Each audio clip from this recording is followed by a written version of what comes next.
মানির রহিম রব্বি জিদনি আল্লাহ। আমার আলোচনার বিষয় কাফিরদের সাথে বন্ধুত্বকারীরা মুনাফিক। তাই যারা কাফিরদেরকে বন্ধু বানায় তারা হলো মুনাফিক।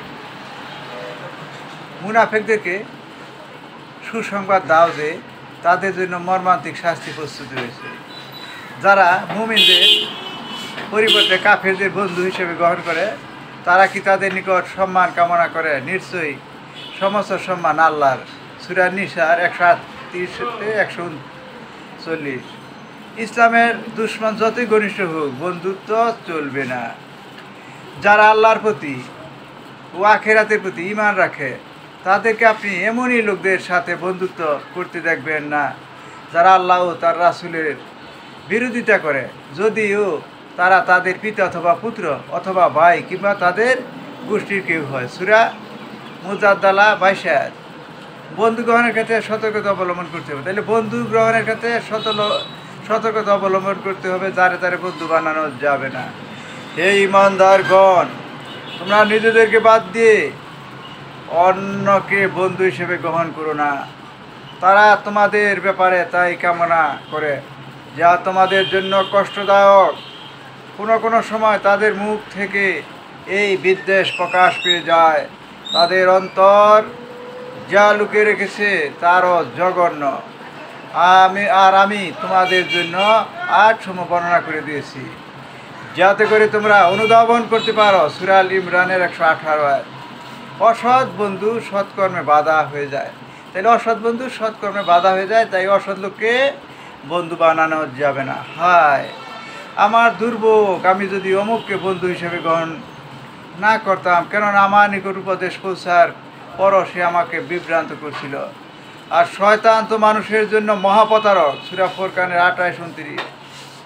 অসৎ বন্ধু তো পরকালের শত্রুতায় পরিণত হয়। তাহলে অসৎ বন্ধু তাই পরকালের শত্রুতে পরিণত হয়। সেদিন বন্ধুরা এক অপরের শত্রুতে পরিণত হবে। তবে মুত্তাকিরা ব্যতীত। সূরা ফুরকানের 66।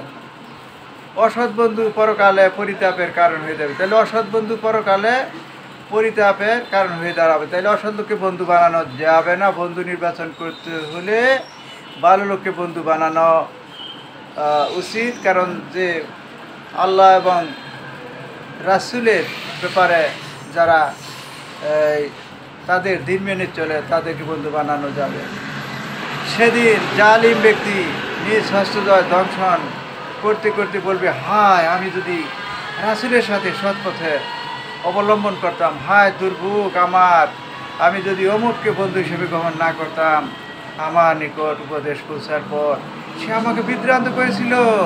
আর শয়তান তো মানুষের জন্য মহাপ্রতারক। সূরা ফুরকানের 27-29।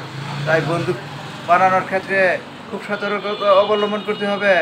যারা আল্লাহকে বিশ্বাস করে না, যারা কাফের, তাদের বন্ধু বানানো যাবে না।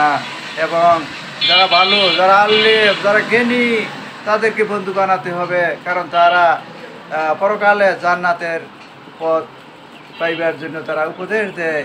এবং আল্লাহর যে বিধান, সে বিধান যারা মেনে চলে এবং যারা আল্লাহর রাসূল ও সাহাবীদের অনুসরণ করে তাদেরকে বন্ধু বানাবে।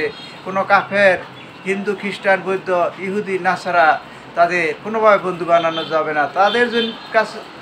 তাদের সাথে ভালো ব্যবহার করবে, সেটা সমস্যা নেই, কিন্তু তাদের বন্ধু বানানো যাবে না। তাই সবার সতর্ক রাখতে হবে। আর কাফেরদের যারা বন্ধু বানায় তারা হলো মুনাফিক। তাই কাফেরদের বন্ধু বানানো যাবে না। তারা মুনাফিক। যারা আল্লাহরকে বিশ্বাস করে না, যারা পরকাল সম্বন্ধে যাদের বিশ্বাস নাই, তাদের কোনোভাবে বন্ধু বানানো যাবে না। এইভাবে সবার সতর্ক থাকতে হবে। এবং অসৎ লোককে বন্ধু বানানো যাবে না। যে অসৎ উপদেশ দেয়, যে মানুষকে ক্ষতি করে, যে অন্যায় করে, যে সমাজে সন্ত্রাস করে, তাদেরকে বন্ধু বানানো যাবে না। এই বলে আমার আলোচনা শেষ করছি। আসসালামু আলাইকুম রহমতুল্লাহি ওয়া বারাকাতুহু।